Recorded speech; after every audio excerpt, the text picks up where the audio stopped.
અમદાવાદની જાણીતી ઉદ્ગમ સ્કૂલ ફરી એકવાર વિવાદના કેન્દ્રમાં છે। શિક્ષણનું ધામ ગણાતી આ સ્કૂલ હવે મોંઘીદાટ બ્રાન્ડેડ શૂઝ અને યુનિફોર્મ ફરજિયાત કરાવી નફાખોરીના નવા દરવાજા ખોલી રહી હોવાના ગંભીર આક્ષેપો થઈ રહ્યા છે। સ્કૂલની વેબસાઇટ પર ચોક્કસ બ્રાન્ડના શૂઝના નામ જાહેર કરીને વાલીઓને એ જ મોંઘી પ્રોડક્ટ ખરીદવા મજબૂર કરવામાં આવી રહ્યા છે। એટલું જ નહીં, ચોક્કસ 5 દુકાનોમાંથી જ યુનિફોર્મ ખરીદવાનું ફરમાન છે। મોંઘી ફી વસૂલતી સ્કૂલ હવે શૂઝ યુનિફોર્મમાંથી પણ રૂપિયા રડવા લાગી છે અને આ સમગ્ર પ્રક્રિયામાં શિક્ષણ વિભાગની નિર્બળતા ફરી એકવાર બહાર આવી છે। તંત્ર જાણે સ્કૂલ સંચાલકો સામે લાચાર બની ગયું હોય તેમ વર્તાઈ રહ્યું છે। વાલીઓ ફરિયાદ કરે છે કે આ નિર્ણયથી મધ્યમ વર્ગ પર અનાવશ્યક આર્થિક ભારણ પડી રહ્યું છે। જો શાળા ચોક્કસ શોપ અને બ્રાન્ડને પ્રોત્સાહન આપે છે તો કોના હિત માટે હવે ચોક્કસ બ્રાન્ડ અને દુકાનોને પ્રોત્સાહન આપવામાં આવે છે અને કોના હિત માટે આ કાર્ય કરવામાં આવી રહ્યું છે અને શિક્ષણના ધામ ગણાતી આ જે શાળાઓ છે તેમાં કેમ હવે ભ્રષ્ટાચાર જોવા મળી રહ્યો છે, કેમ હવે અન્યના ફાયદાઓ માટે વાલીઓ પર હવે ભાર વધારવામાં આવી રહ્યું છે અને અમદાવાદની આ ઉદ્ગમ સ્કૂલ જ્યાં હવે આ ફરીથી એક વિવાદનું કેન્દ્ર બની ગયું છે। પ્રશ્ન પણ તંત્રને થઈ રહ્યા છે કે શું શાળાઓને આવી મનમાની કરવાની ખુલ્લી છૂટ આપવામાં આવી છે? કેમ હવે કોઈ કાર્યવાહી કરવામાં નથી આવતી અને શિક્ષણ વિભાગ ક્યાં છે? શાળા શિક્ષણ આપે છે કે વેપાર કરે છે તેને લઈને પણ અનેક પ્રશ્નો અહીં ઊભા થઈ રહ્યા છે કે ક્યારે હવે શાળાઓ સામે કાર્યવાહી કરવામાં આવશે, ક્યારે તેમને નોટિસ આપવામાં આવશે અને બાળકનું ભવિષ્ય ઘડાય છે કે સ્કૂલની નફાખોરી થઈ રહી છે અને ચોક્કસ દુકાનોમાં જ કેમ આવા પ્રકારની ખરીદી કરવા માટેનું આ ફરમાન જાહેર કરવામાં આવે છે। આપણી સાથે વાલી એકતા મંડળના પ્રમુખ ગણપત કલાલ જોડાઈ ગયા છે। ગણપતભાઈ, સ્કૂલની મનમાની સામે આવી રહી છે અને સતત સ્કૂલોની મનમાની વધતી જતી જોવા મળી રહી છે અને સાથે સાથે જે મિડલ ક્લાસ વર્ગ છે તે હવે આ ભારણમાં મુકાઈ રહ્યા છે, શું કહેશો? આમાં જે નિયમો છે, ડીઓ શિક્ષણ મંત્રી એફઆરસી તો સાઈડમાં રહી ગયું। જ્યારે કોઈ નિયમ બનાવવામાં આવે ત્યારે તેનું પાલન કરવું જોઈએ। એક્ઝામ્પલ ફોર્મ એમપીમાં જબલપુરમાં ડીઓ સાહેબે સર્ક્યુલર બહાર પાડ્યું કે દરેક સ્કૂલોમાં એનસીઆરટી બુક જવી જોઈએ।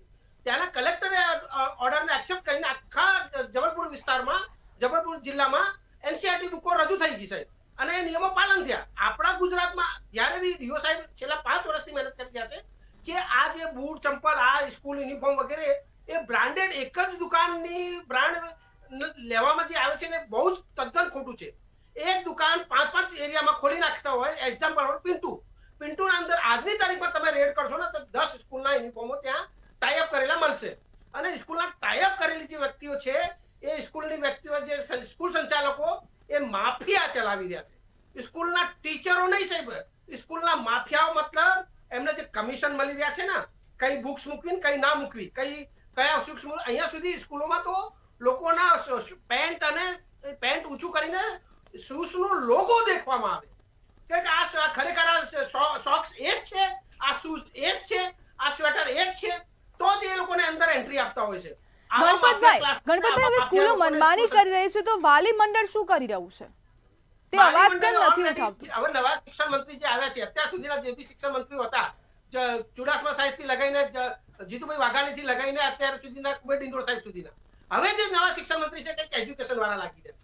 એમને કંઈક એજ્યુકેશન એવું લાગી રહ્યું કે એમના એજ્યુકેશન વાળા એક શિક્ષણ મંત્રી એમને મળ્યા। ગણપતભાઈ, મેં તમને મંત્રીઓને લઈને સવાલ નથી કર્યો, હું તમને એમ પૂછી રહી છું કે વાલી મંડળ શું કરી રહ્યું છે જો સ્કૂલ હવે આવી દાદાગીરી કરી રહી છે? તો વાલી મંડળ દરેક જગ્યા સાહેબ અમે પરિપત્ર આપીએ છીએ। વાલી મંડળ જ્યારે બી કંઈક આવું નવું મોટું ઊંચું મૂકવામાં આવે ત્યારે ડિટેન કરી દેવામાં આવતા હોય છે।